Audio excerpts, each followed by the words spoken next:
വളരെ പ്രധാനപ്പെട്ട വാർത്തയിലേക്കാണ്. BBC-യുടെ Indian news room പ്രവർത്തനം നിർത്തി. ആദായ നികുതി ലംഘനത്തിന്റെ പേരിലുള്ള നടപടിയുടെ പശ്ചാത്തലത്തിലാണ് നീക്കം.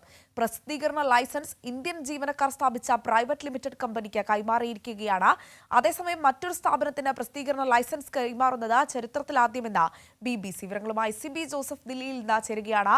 സിബി, ചരിത്രത്തിൽ തന്നെ ആദ്യമായിട്ടാണ് ഇത്തരത്തിൽ മറ്റൊരു സ്ഥാപനത്തിന് പ്രസിദ്ധീകരണ ലൈസൻസ് കൈമാറുന്നത് എന്ന് BBC തന്നെ വ്യക്തമാക്കുന്നുണ്ട്. മാധ്യമ പ്രവർത്തനത്തിൽ വിട്ടുവീഴ്ചയില്ലാതെ മുന്നോട്ടു പോകുമെന്നാണ് BBC-യുടെ ഭാഗത്ത് നിന്ന് ലഭിക്കുന്ന വിവരങ്ങൾ. എന്താണ് സംഭവം, എങ്ങനെയാണ് വിവരങ്ങൾ?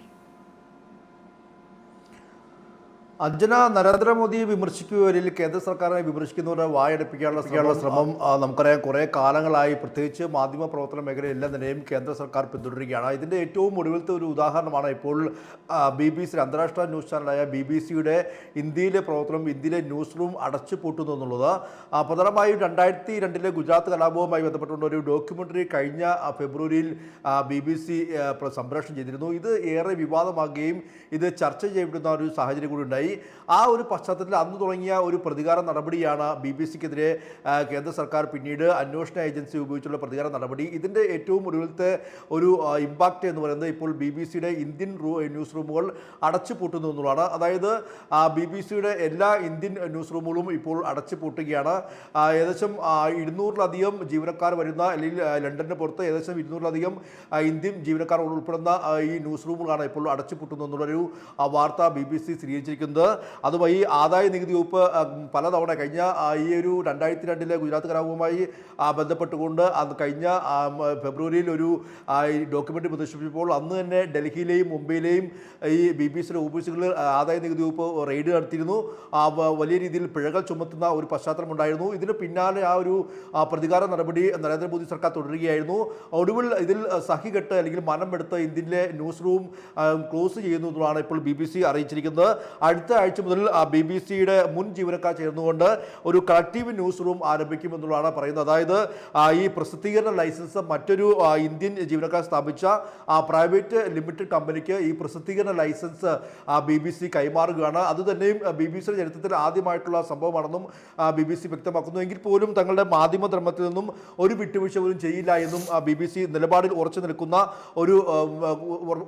ചെയ്യുന്നു. ഏതായാലും കളക്റ്റീവ് ന്യൂസ് റൂം കമ്പനിയുടെ 26% ഓഹരികൾക്കായി BBC കേന്ദ്ര സർക്കാരിന് ഇപ്പോൾ അപേക്ഷയും നൽകിയിട്ടുണ്ട്. ഇനിയിപ്പോൾ BBC-യുടെ വാർത്തകൾ കളക്റ്റീവ് ന്യൂസ് റൂം വഴിയായിരിക്കും ഇനിയിപ്പോൾ ഇന്ത്യയിലെ വാർത്തകൾ പ്രസിദ്ധീകരിക്കുക എന്നുള്ളതാണ് ഇപ്പോൾ ഏറ്റവും പ്രധാനപ്പെട്ട ഒരു കാര്യം എന്ന് പറയുന്നത്. എന്തായാലും BBC 1940 മെയ് മുതൽ ഈ ഇന്ത്യയിൽ BBC-യുടെ പ്രവർത്തനം ആരംഭിച്ചാണ്. ഏകദേശം 7-ലധികം ഭാഷകളിൽ BBC പ്രവർത്തിക്കുന്നുണ്ട്. ഇംഗ്ലീഷ് കൂടാതെ ഹിന്ദിയിലും ഗുജറാത്തിലും മറാഠിയിലും പഞ്ചാബിലും തമിഴിലും കൂടാതെ തെലുങ്കിലെല്ലാം തന്നെ ഇങ്ങനെ 7ഓളം ഭാഷകളിലായിരുന്നു BBC-യുടെ വാർത്തകൾ വന്നിരുന്നത്, ഇന്ത്യയിൽ വന്നിരുന്നത്.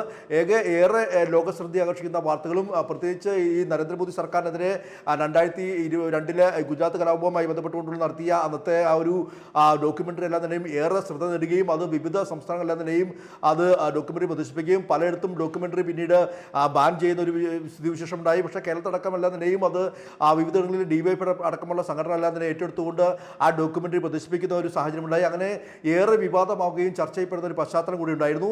അത് കഴിഞ്ഞ ഈ ഫെബ്രുവരി മുതലാണ് BBC-യുടെ ഒരു പ്രതികാര നടപടി നരേന്ദ്രമോദി സർക്കാർ ആരംഭിച്ചത്. കാരണം മോദി സർക്കാരിനെ വിമർശിക്കുന്നവർക്കെതിരായ ആ പ്രതികാര നടപടി BBC-ക്ക് നേരെയും തുടരുകയായിരുന്നു. നമുക്കറിയാം ഈ കഴിഞ്ഞ കുറച്ച് കാലം മുമ്പാണ് ന്യൂസ് ക്ലിക്ക് ഇത്തരത്തിൽ അടച്ചുപൂട്ടുന്ന, അല്ലെങ്കിൽ ന്യൂസ് ക്ലിക്കിൻ്റെ എല്ലാ സ്ഥാപനങ്ങളിലും ആദായ നികുതി വകുപ്പും ED-യും എല്ലാം തന്നെ റെയ്ഡ് നടത്തുകയും ന്യൂസ് ക്ലിക്കിൻ്റെ സ്ഥാപനമായ പ്രബീർ പ്രകാശ് അടക്കമെല്ലാം തന്നെ ഇപ്പോൾ ജയിലിലാണ്. അങ്ങനെ മാധ്യമ സ്വാതന്ത്ര്യം അല്ലെങ്കിൽ എന്തൊക്കെ പറയണം, അല്ലെങ്കിൽ RSS-നെതിരെ എല്ലാം തന്നെയും പറഞ്ഞു കഴിഞ്ഞാൽ അത് രാജ്യദ്രോഹ കുറ്റമാകുന്ന ഒരു പശ്ചാത്തലത്തിലേക്ക് നരേന്ദ്രമോദി സർക്കാർ പോകുന്നു. അതിൻ്റെ ഏറ്റവും ഒടുവിലത്തെ ഉദാഹരണം ഇത്തരത്തിൽ ഈ ഒരു പ്രതികാര നടപടിയിൽ സഹികെട്ടുകൊണ്ട് ഇപ്പോൾ BBC-യുടെ ഇന്ത്യൻ ന്യൂസ് റൂം അടച്ചിരിക്കുന്നു എന്നുള്ളതാണ് ഏറ്റവും പ്രധാനപ്പെട്ട കാര്യം.